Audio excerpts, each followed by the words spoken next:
Don't do that. Yeah, just tell me when you're all set up and ready. So you're all from different, each of you from a different place. Right. Bert and I are from Paul Aldridge's club. Which Paul, you might have met him when you went over to that's Boston? Yes, Boston. Yeah, Boston area. I come out of, I live in Ohio, but I originally came out of Long Island in New York. So you're in Ohio now? Yeah. What part of Ohio? Columbus. Oh, Cincinnati. You're from Cincinnati? Yes, I'm from the Smiling Cyberman. I remember yes. the Smiling Cybermen. Yes. I've seen 3 of them today. Yeah, there's a lot of us roaming around. Villains running around here that I'd like to party with. What? Mo Villains, have you seen where are those? you Oh, yeah. The 3 Mo From the Villains? St. Louis CIA. Mokum, Larry Kim, and I Burlington. passed to you this morning because I couldn't get into your autograph session. It was Oh, early right. before I could get in. Yeah. But Bruce Mai is a great Cyberman fan. Well, I had a photograph of a couple of costumes he made. Yes, that was Bruce and Tim Lindsay. And he's not around.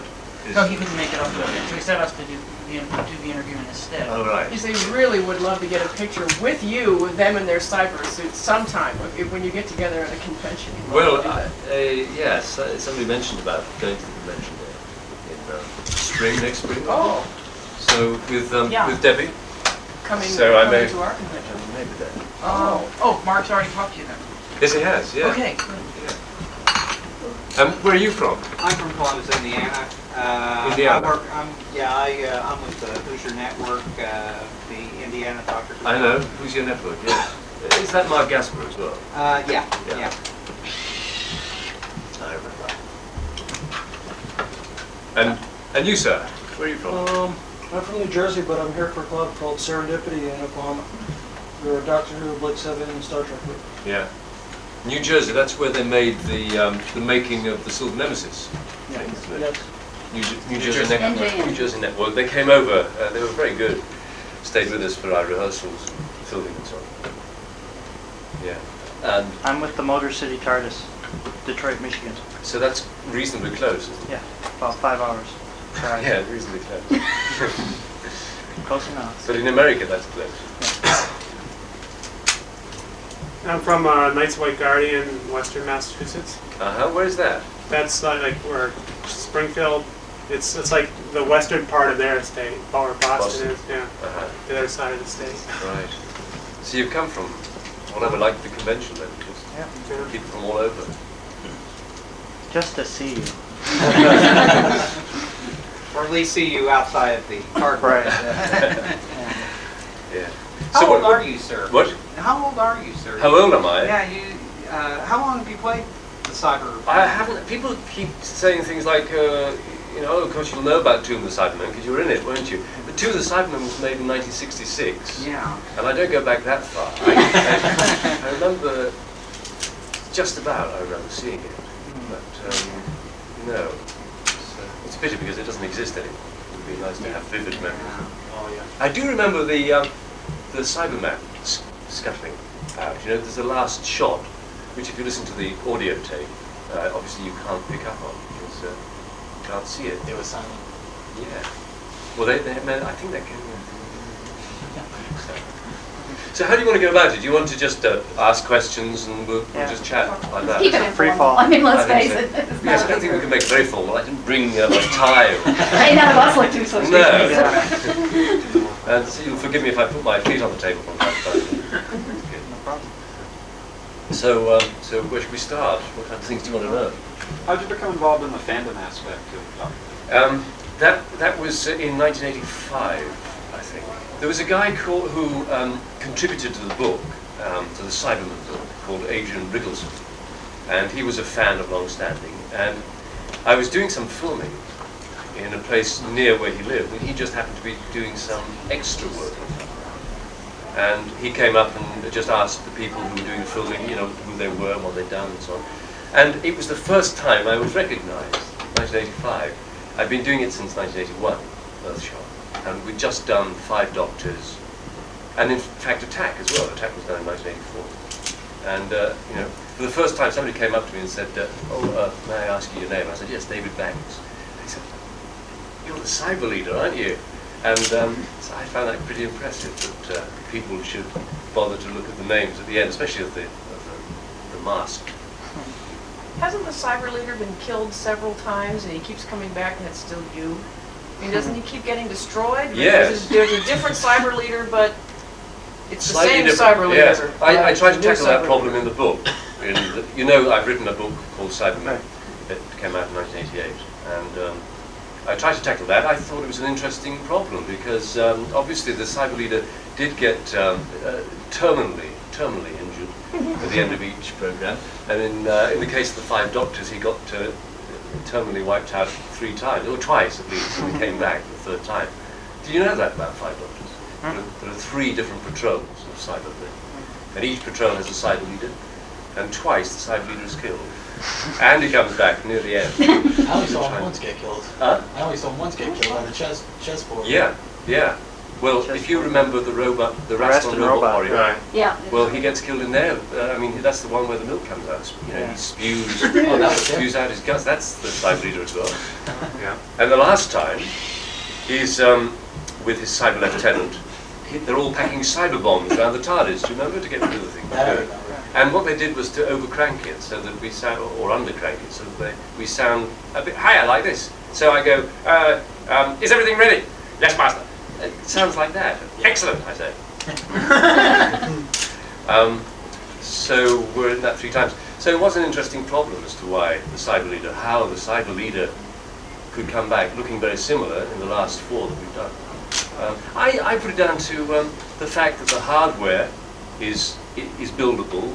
You know, cyber technology knows how to recreate the hardware aspects of the Cyber Leader, and there's a kind of black box arrangement for the software. And so when one Cyber Leader gets killed, all they have to do is to build the hardware, and then perhaps the black box either has been transmitted or it's been recovered or something like that, and the software, what constitutes almost all of his personality, his artificial brain, is kind of poured back in. Yeah. Well, given that there were 3 different patrols, each of which had a Cyber Leader busy getting killed, one presumes, is there then in fact more than one Cyber Leader? At a time, well, there must be, mustn't there? Yes. I think that it looks as though they go around in patrols of about 6. And each patrol has a lieutenant and a leader. So yes, you've got. That's why it's probably not too difficult a job for them to recreate a Cyber Leader. When you first did Earthshock, did you realize that maybe you might keep on returning as the Cyber Leader? Well, I thought it was a possibility because you know, you tend to have these monsters coming back. Although Earthshock was the first time for 7 years that Cybermen had been in the program, so there's no guarantee of it. But you know, I just felt somehow that it would be quite a lucrative thing to do, quite an interesting thing to do, because I myself had been a fan of the program in a way. I mean, I never came to conventions or anything, but I, you know, along with 20 million other kids in Britain, we used to watch it every Saturday afternoon after the sport, and it became a national institution. So from that aspect as well, it was just lovely to be in a program that one had enjoyed so much when one was younger. Did you know about the controversy about Andrew being killed off at first, or what was your reaction to it when you found out? Well, no, I didn't know who Adric was, but I thought it must be pretty momentous since they didn't play the music at the end. I didn't realise that there would be so much rejoicing among fandom. But I mean, poor Matthew, who's very young, and he put a lot into it. It's just that I think he was slightly inexperienced and got up certain fans' noses. But what a wonderful way to go! And I think actually in Earthshock, he probably gave a very good performance, didn't he? Yeah, Peter Davison called it Edward's finest moment. Yeah. Yeah, well, I'd agree with that. But the Earthshock, we were talking about the Cyber Leader in Earthshock. Yes, there's a thing when he first meets the Doctor in Earthshock, where he says, "So we meet again, Doctor." Right. And obviously that Cyber Leader, that physical Cyber Leader, hasn't met the Doctor before. So you have to assume that there is this kind of continuity of cyber memory, a collective memory, almost a Jungian, you know, the psychoanalyst Jung. He has this idea of collective unconscious. It's a kind of, you know, cybernetic collective unconscious. That, Basically, they stick an antenna on its head and go, recycle! that's it, yeah, if you want to be literal about it, yes, well, that's what they do. It's like a lot of the fans who nitpick mention like some of the stories are out of sync because let's say something that happened in Earthshock, some of the other stories happened in the future. That's right, and that's something else I had to deal with in the book. There are a lot of theories about how that could work. One theory has it that the cyberscope actually looks into the future. But I regarded that as being impossible if the Cybermen couldn't understand time travel. So that means that you can date Revenge more precisely. I mean, some people had it that Revenge of the Cybermen, which was the one before Earthshock, took place thousands of years in the future, and that is obviously not the case. So because it was shown on the cyberscope, it must have been history for those Cybermen. So it must have happened before the 6th century AD. That's how I approached it. That would mean that that could not have been the last cyber ship. No, not the last ever, except that within the limited scope of what was known by the humans that fought in the Logan War, they would hope it would be. I mean, they were against a cyber foe, and of the ships that attacked them, this was the last one. So that's what it means in that context. There was a sense, I think, in which people thought this was the last Cyberman ship in the galaxy, say, you know, destroy that and you destroy them forever. But if you want to continue a story, you can't do that, can you? Because then I wouldn't have come back as the Cyber Leader. Do you make a deliberate effort to lower your voice or do something different, or does the mechanical voice? I know the pitch. I also think in a different way. I think that's important because it's what I didn't want to do was to have a kind of Dalek monotonous voice, because with the amount of dialogue that we were given in Earthshock, it meant that people would just stop listening. And there were quite interesting conversations that I had with the Doctor or various people. So it was just a matter of thinking how a semi-automatic, semi-artificial voice would sound, also a semi-artificial thinking machine. So I'm saying semi-artificial because obviously there is a remnant of the human within the Cyber Leader and his forces at that time. I think it gets less and less as they develop. With 10th Planet, did any of you see 10th Planet when it was shown here, or you've seen it? I mean, I'm fascinated by that because it shows people that are very close to Kit Pedler's original intention, original idea of the Cybermen, which is almost fully fleshed people, almost fully embodied, because you see their hands, their naked hands. But obviously they're cybernetically assisted in some way. They have real human faces underneath, covered, swathed in this kind of plastic metal cloth.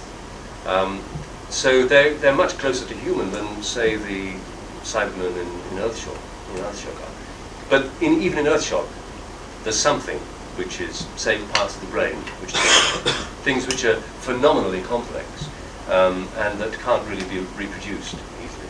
So what they do is, as the cyber race develops more, they slice away more of the brain that they can copy, that becomes artificially producible, and therefore, in that sense, everlasting. So gradually you're getting a race of creatures that are going away from human and becoming these eternally living monsters. Have you seen in a relatively recent two-part story of Star Trek The Next Generation where they have this race called the Borg? Somebody at a convention I was at just last week in England, somebody told me about that, and I'd not heard of them before because I haven't been watching Next Generation. But they're kind of wired up, aren't they, in a certain way? And you see cyber babies, Borg babies. Yes, yeah. I mean, you see them in the incubator, and they're already being Processed. implanted with. Yeah. But once again, it was the same idea like you were talking about earlier, in the sense that they're still at least partially flesh and blood. Yes. I mean, but where did the babies come from? They didn't explain that. Test tube. Yeah. They're still a quiet mystery on the show. Yeah, they never explain them yet on the show. No, you don't want to explain everything, do you? But we do know with Cybermen that they're sexless, I think. You know, there's this perennial question about where are the cyber women. And in fact, with the makeup girls, makeup women that we had in Earthshock, we call them cyber hags. I bet they loved you for that.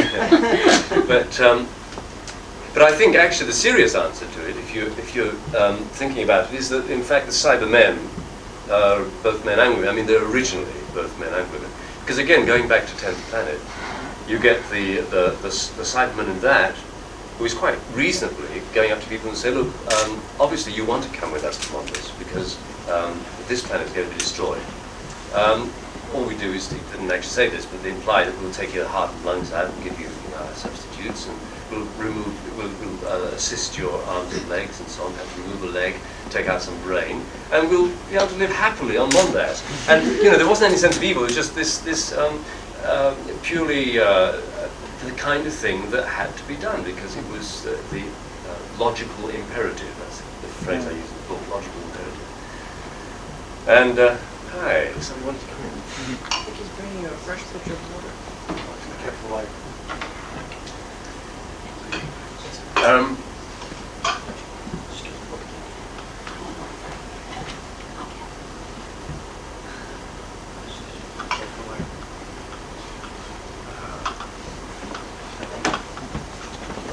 Excuse me.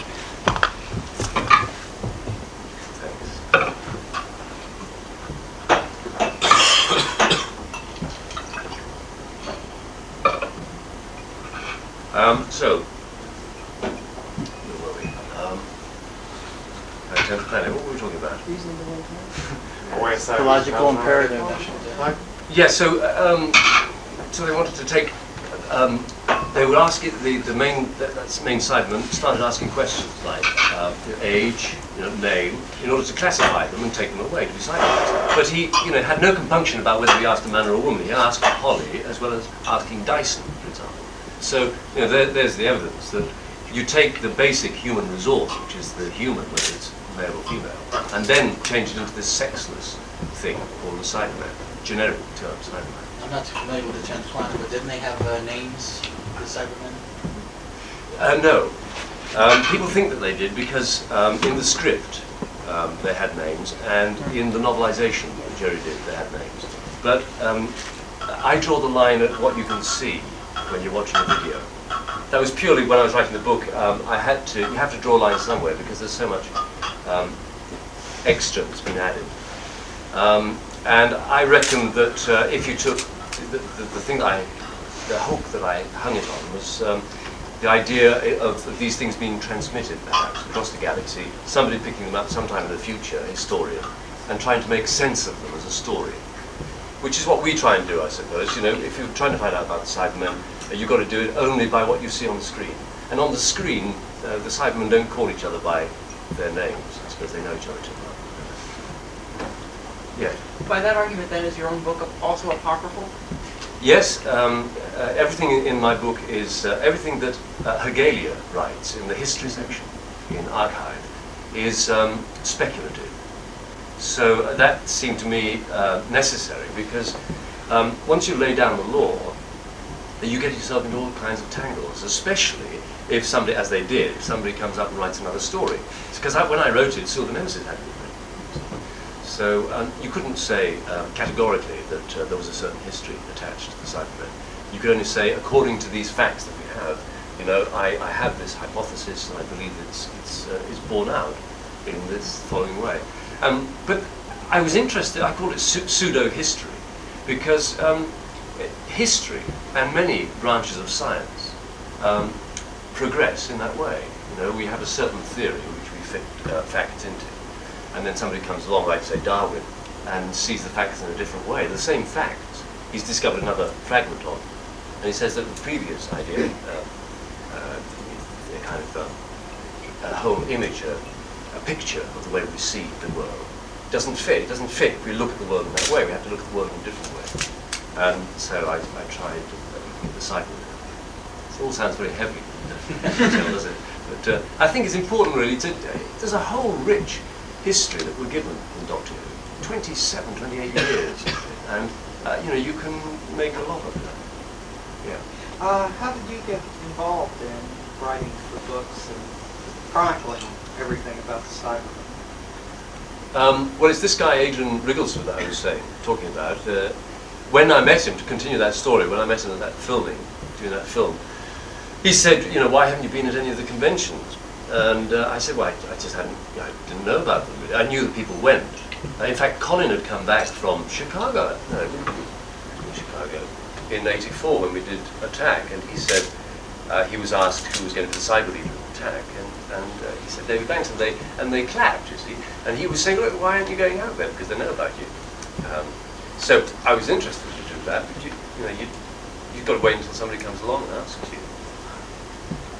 So I started going to the conventions, and there was obviously quite a lot of interest, serious interest in Cybermen. And Adrian said, well, you could write a book or something. So that was how it started. Yeah. How did you go about gathering enough information to actually write a book and present it in a chronological? Just getting down, it's hard work. I'd worked out what sections I wanted. I wanted the book to be solid and foursquare, representative of the Cybermen themselves. I wanted there to be 4 sections because of that, because 4 is Earth. I mean, numerological terms, 4 is Earth. The Cybermen are nothing to do with spirituality. You know, they have no idea of the spirit. Then the first one would be the idea of the Cyberman through history, how we got to it, how it came to be that Kip Pedler and Jerry Davis wrote about the Cyberman, and that other people were writing about the cyborg at the same time. That idea, and where it would go.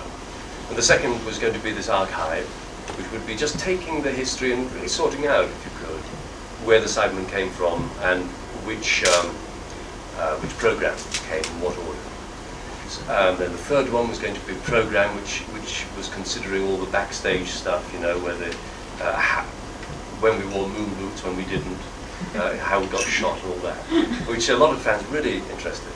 And the final one would be just a kind of ragbag of bits and pieces of data, so we call it data log. And so once I had that, there was really a lot of work to do, and I didn't have to scratch around for ideas or whatever. I just had to organize them and just get down and do the hard work. Archive just meant looking at all the stories, really finding out about the plot, and really listening again to what people said, because various different ideas had arisen among the fans, like the one I mentioned in Revenge, about which gave rise to dating and so on. And you could quite easily see that those ideas were wrong, some of them. So it was very interesting to challenge. Can you tell us about your experiences on the play, the Ultimate Adventure play? Yes, I can tell you about some of them. It would take too long to tell you all of them. But how about playing the Doctor? You did that for... Yes, when I took the part, I was asked if I would understudy the Doctor. John Pertwee was going to be playing it for 6 months. This was called The Ultimate Adventure, Doctor Who and The Ultimate Adventure. And it was going to tour Britain and then perhaps go abroad, perhaps to New Zealand, Australia first, and then possibly to America. John was going to do it for 6 months. And I reckon that because he was 70 while we were playing it, that he wouldn't be able to do 8 shows a week for 26 weeks.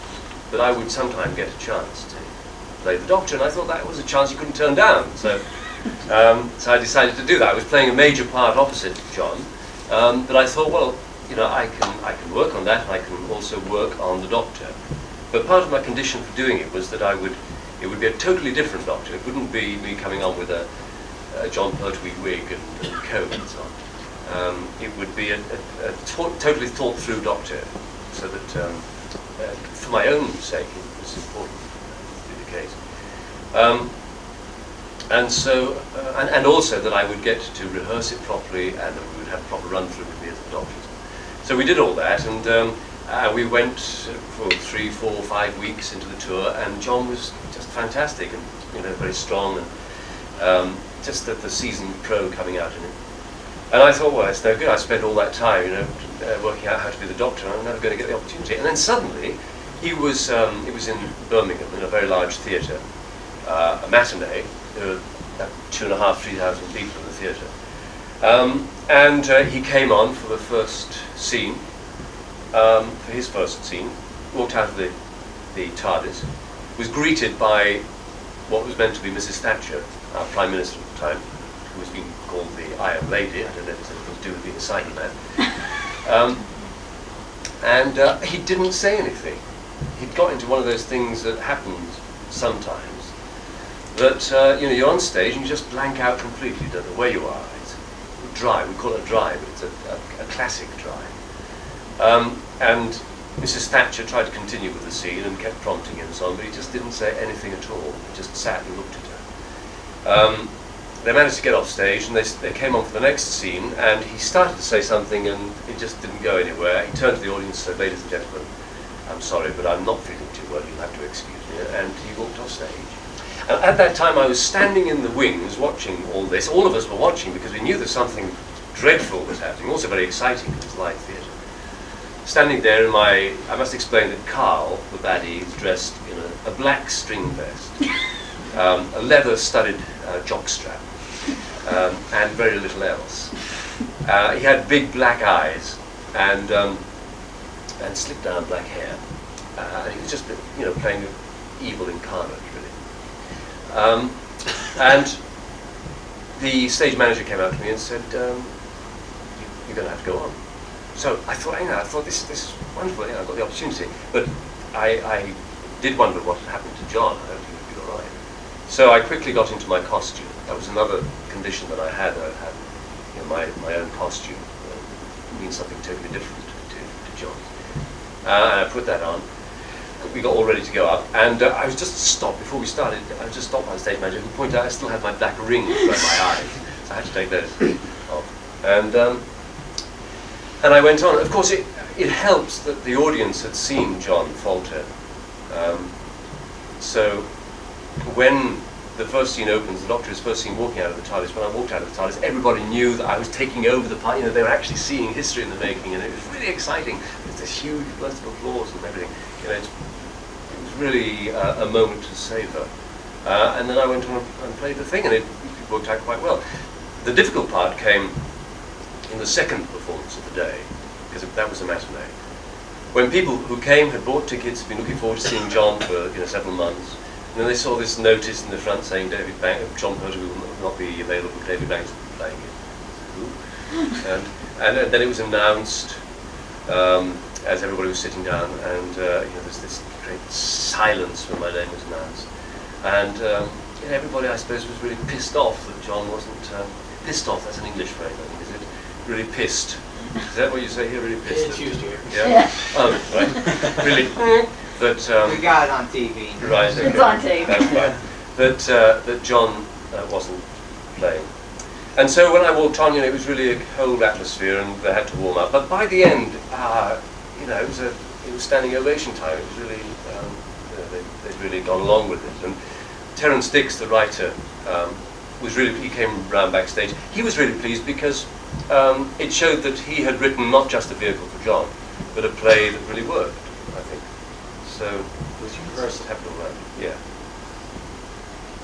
Since you, playing Carl, was understudying the Doctor, who understudied Carl? I didn't play both parts at the same time. No, in theatre, you normally have understudies for every part.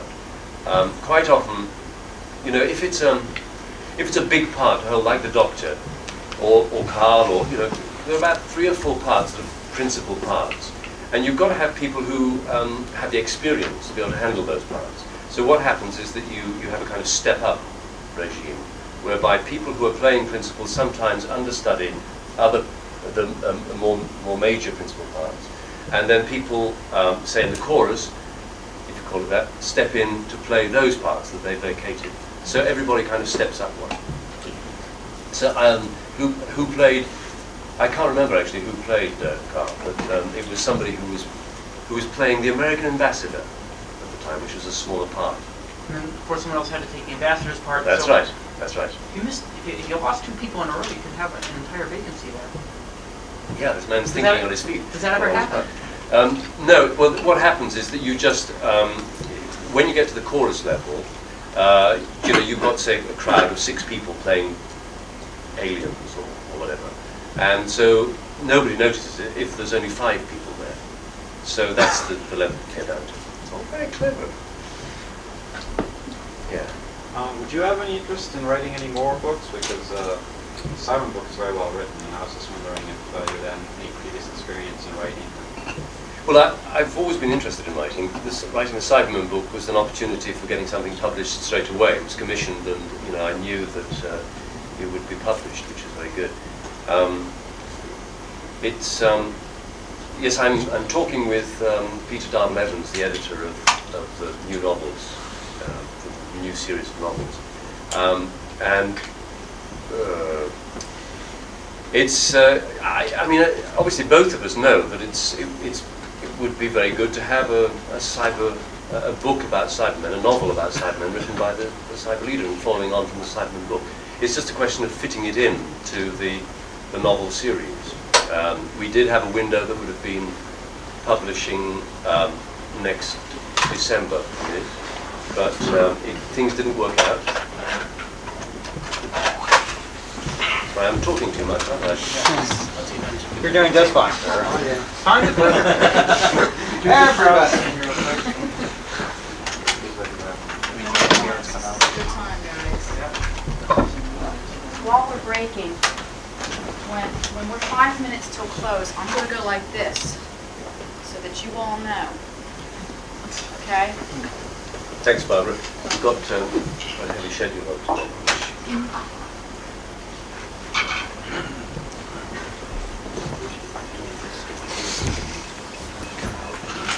Okay, we've got all our batteries recharged. Being Cybermen, isn't it? Cybermen. Yeah, so I just found out before I came away that we couldn't fit it into that window in story terms, because it's what Peter is trying to do is to follow on from the new novels, follow on from the television. So you should be able to have seen the television, the last television program, The Adventure.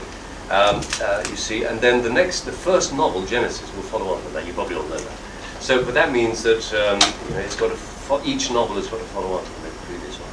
So the plot and setting of my novel won't necessarily fit in everywhere.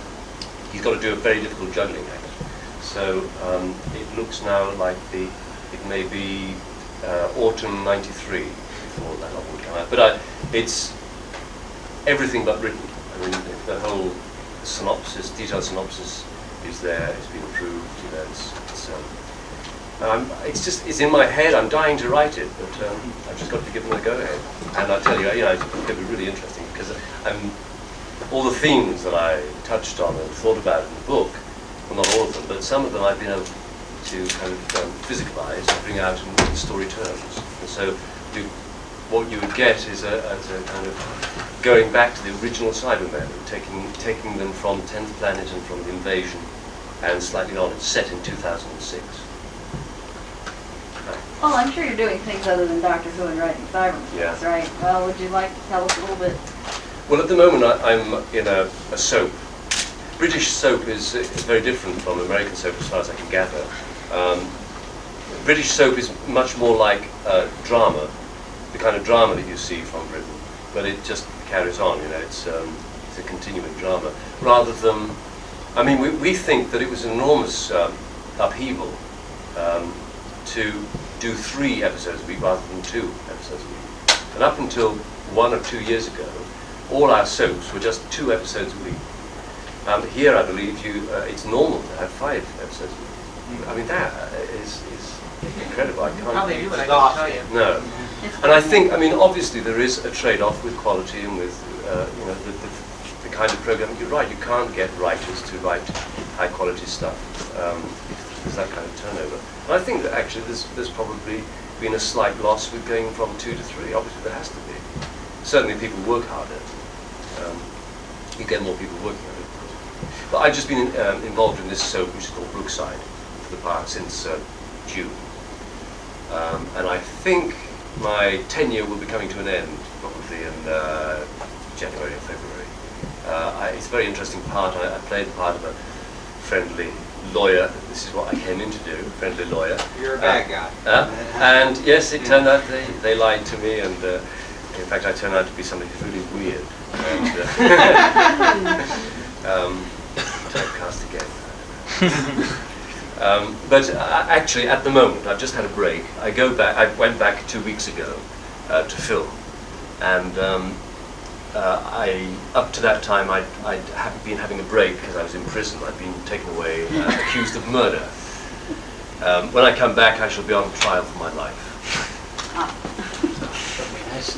Yeah, let's see. But I've tended to do quite a lot of theatre, but I decided that I'd get back into television last year after I was in Sweden, actually. We did Gaslight in Sweden, the English theatre there. Really good play. I played Mr. Manningham, who's also a murderer. And so then I said to my agent, I'm going to stay around. I'd like to do some television if you can help there. And I've done 3 things. The other 2 things is a series called The Bill that we have. It's a police series. And something called A Time to Dance, which is a BBC drama serial, 3-part serial, based on a novel by Melvyn Bragg. That should be coming out in March. What do you do for hobbies? You know, things in your personal life. Don't have time. You get time for hobbies. No, I think actually it's a feature of actors generally that they don't really have hobbies. They, you know, if they're not working, which is quite often the case, you know, most actors don't work all the time.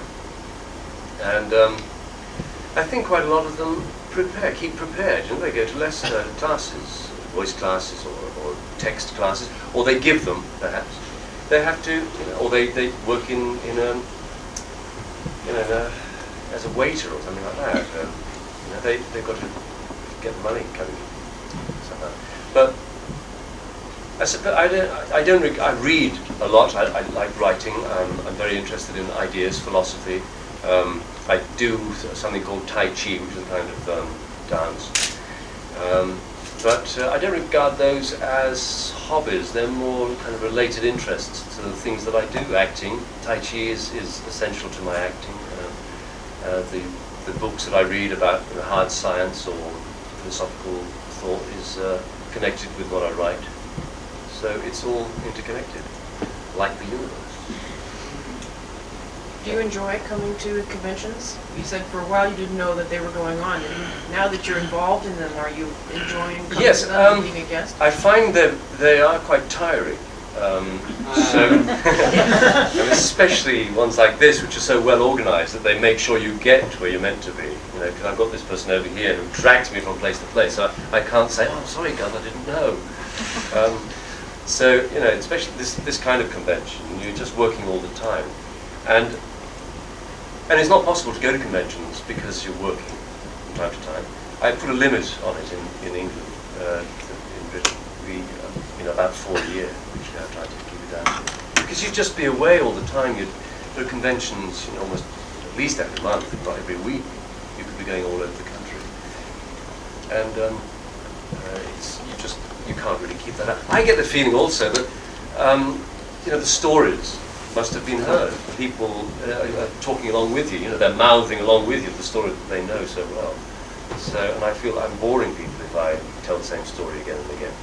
So I try and keep them down that way. But they're very enjoyable. Some obviously are more enjoyable than others. But what I do find interesting, like now, for example, talking with people who are interested in Doctor Who at perhaps a deeper level, you could say, than just, you know, just wanting to meet the people who've been in it, or just wanting to talk about whether you wore moon boots or laced up boots or whatever.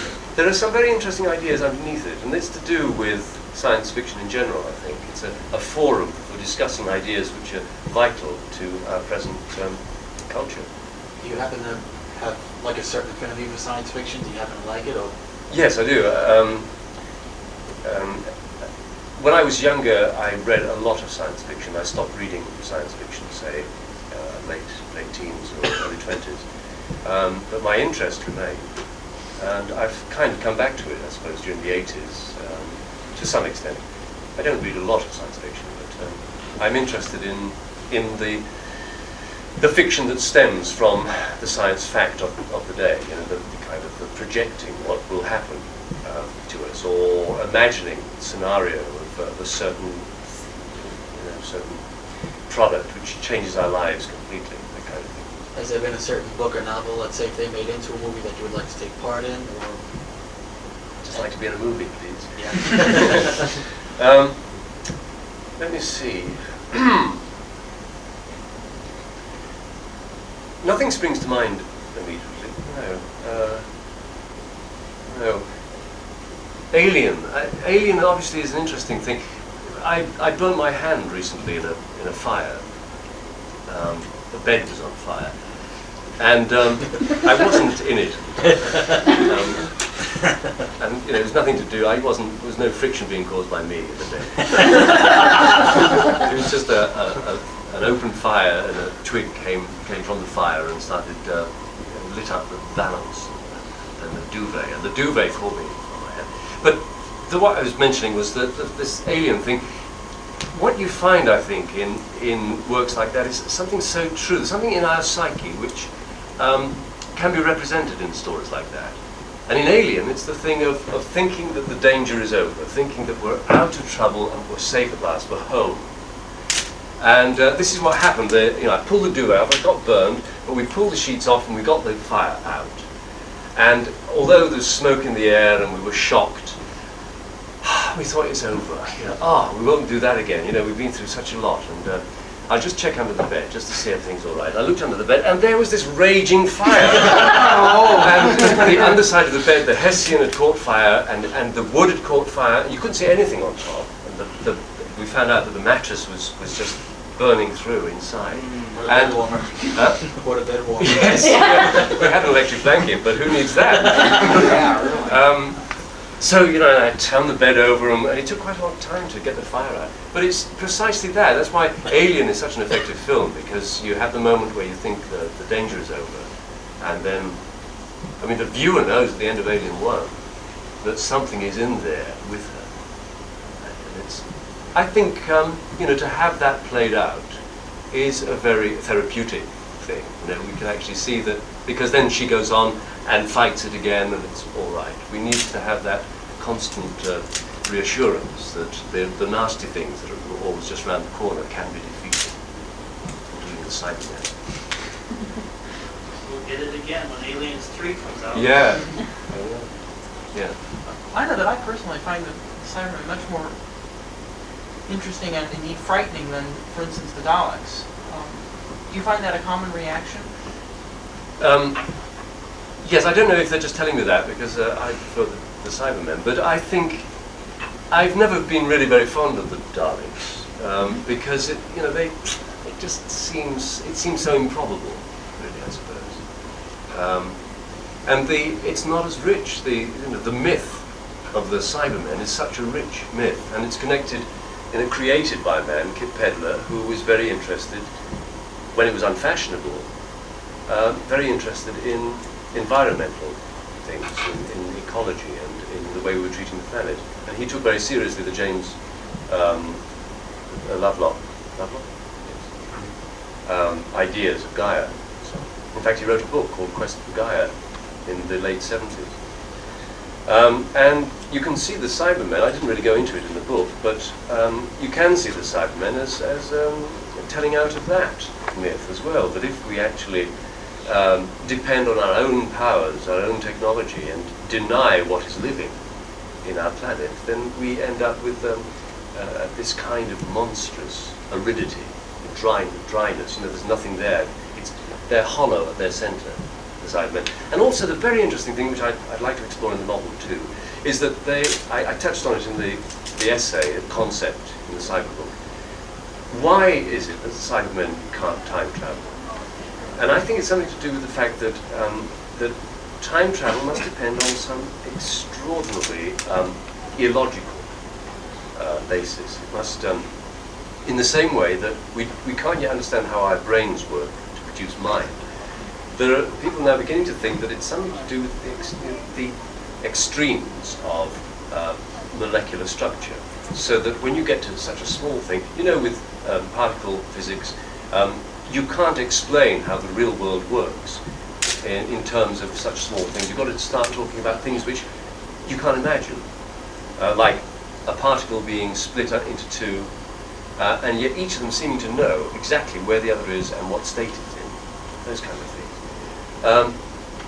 And it seems to me that the Cybermen have gone on the track of Newtonian physics.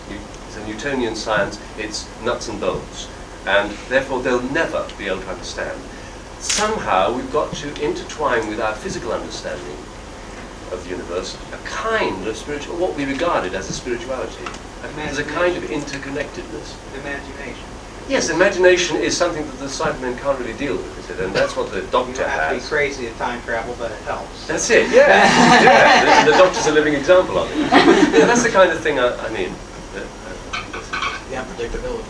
Yes, yeah. Did that answer your question? Yeah, Obliquely, but yes. Yeah. Is that it? Any more questions? What else have you done in the past besides Well, anything that maybe we could see here in America? I don't know. I believe that you've had a couple of sitcoms. I've had money for them, so I think they've been shown up here. Keep It in the Family was one of them. Cuckoo Waltz was another. I've been in a series, in a Play for Today. You know, well, I've had quite a long career, and it's difficult to remember now. And of course, theatre is something which is just over when you've finished with it. So you can't get that. But I've played Dracula, I've played Sherlock Holmes, and I've played a lot of classical stuff. I've done a lot of Shakespeare. I played Falstaff, in fact, without padding. So I've been about. For your personal opinions on the way the BBC has been dragging its feet, trying to bring Doctor Who back on the air. Well, I can't understand it. I think it's very short-sighted. BBC are notorious for not being very good at making money. And I think this is just one of the instances where they deny themselves the possibility of making money out of Doctor Who, and also fulfilling something which is obviously a need. People still want to see Doctor Who. And you could make, it's perhaps quite refreshing to have a break from it, and have a different company make it, but at least allow a different company to make it. Yeah. You know, we got into the situation last year, 2 years ago, where tender was put out, 5 production companies at least tendered for it, and the BBC denied all of them. So, when they said, let's use an outside company, they're saying, on the other hand, yes, why give it to somebody else, they say, but then they don't make it. So, but there are signs, perhaps, that there may be a real buyer coming out. And there may possibly be a new series next year. You've heard that before. Yeah. Let's see, that's 3rd year running now. Yeah. Yeah. Between Doctor Who magazine and some of the other publications that we can get here from England, you hear it all. Yeah. Yeah. From the sublime to the ridiculous. Anything else? Of the doctors that you've met, which one stands out and you find the most? Patrick Troughton, because he was my doctor. I watched it. I was most enthralled by the program when that was on, I suppose. For me, he was the epitome of all that was human, but all that was strange and crazy, like you were saying, crazy. And also not serious as well. Serious and not serious. So actually to meet him and to work with him in 5 Doctors, it was, it was a joy. It was something we can't repeat, unfortunately.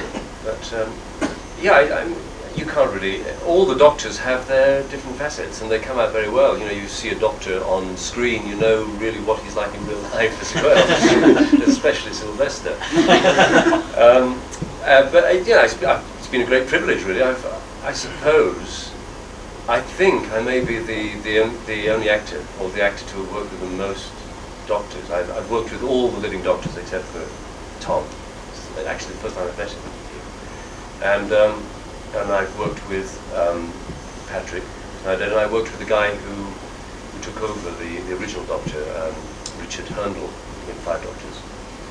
I played the Doctor. And there have been 11 people to play the Doctor, so again, it brings me quite close to the centre of the whole thing. If given the offer, would you take, if they offered you the part of the Doctor, would you take it? What do you think? Simple question to ask, but I figured I'd ask it. Yeah, I think the about understudy in. Sorry. Do you find it difficult working with some of the props and the heavy costumes required to do the cyber parts? It's not difficult so much as it's draining and exhausting. You've got to keep at it and not mind if people don't talk to you in the costume. You become invisible in a sense. They know that a Cyberman is standing there, but they don't know who it is. They forget to look at the handlebars. I do have this distinguishing feature as a Cyberman. I've got black handlebars. And people tend to treat you all the same, or don't treat you at all. They just ignore you. Also, they can't hear you very well, so you might be saying, I'd like a drink. And they just ignore you. They can't hear you. They probably think you're talking to yourself, keeping yourself amused like that. And they don't talk to you because they don't know who you are. So, there's that aspect of it. It's desocializing. And it's hot, but after all that, we spend most of the time rehearsing, and that is the interesting part for me. Anyway, I mean, obviously the extras are just coming for the day, so it's new to them. They're just spending the whole day in their costume, and they put their helmets on. They're allowed to keep their helmets off until the last moment, which is a nice bonus. But when it comes to filming, or to the studio work, it's only 2 or 3 days. So it's not all that much after, you work on the program for 4, 5, 6 weeks on an adventure. And, in all that time you probably do 5 days actually in the costume. Not too bad.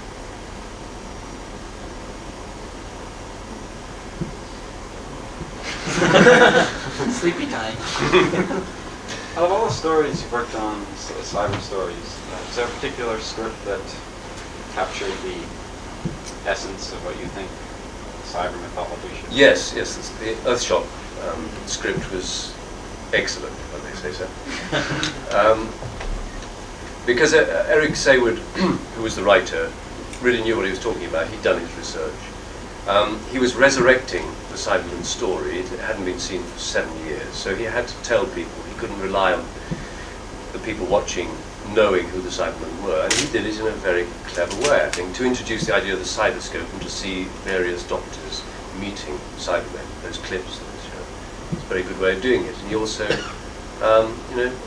was able to discuss this. The notion of Cyberman versus human was central to the thing, and it was still very exciting as well. So not only did you get the story of Peter Davison, the Doctor, talking over with the Cyber Leader about what the Cyberman is missing by not being human, what he's lost.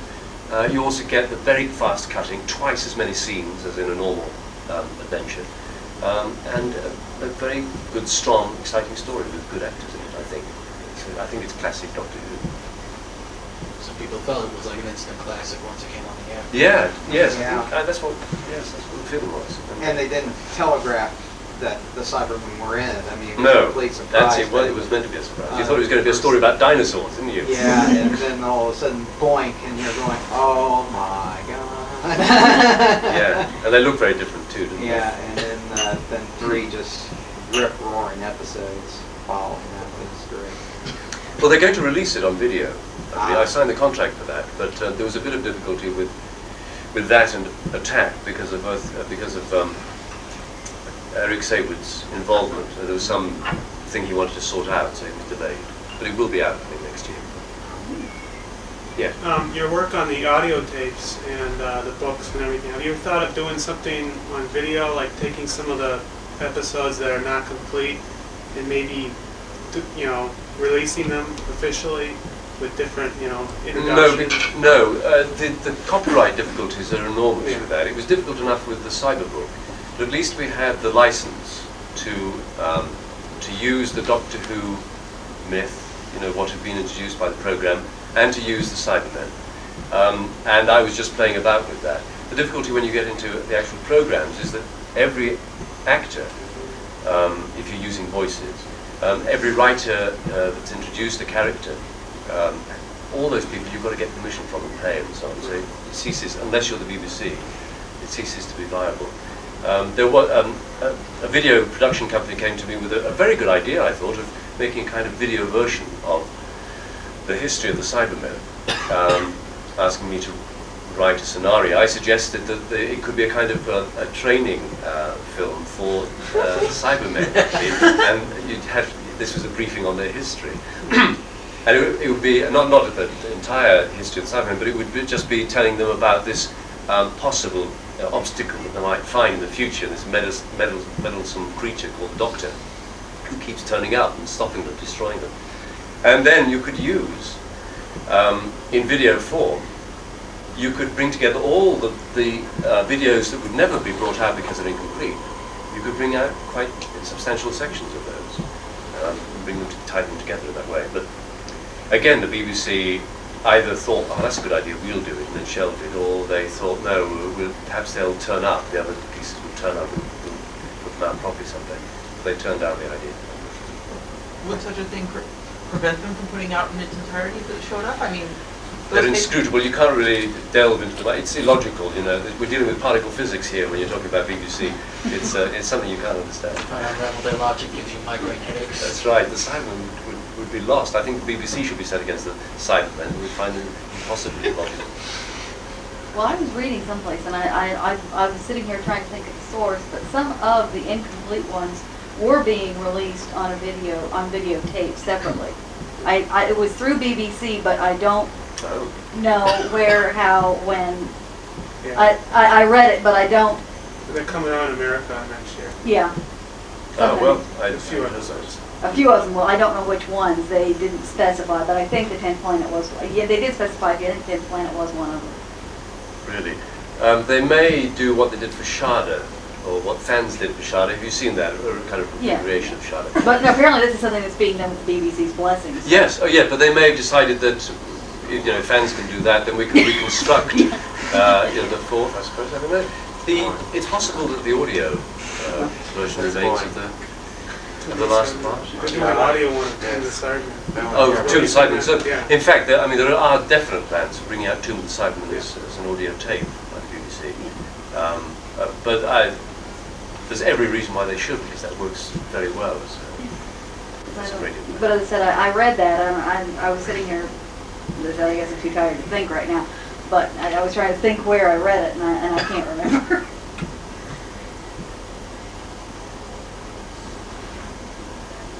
So, is that it? How are we doing for time, Mark? We're okay for time, but if they're done, you could certainly use the break. Certainly.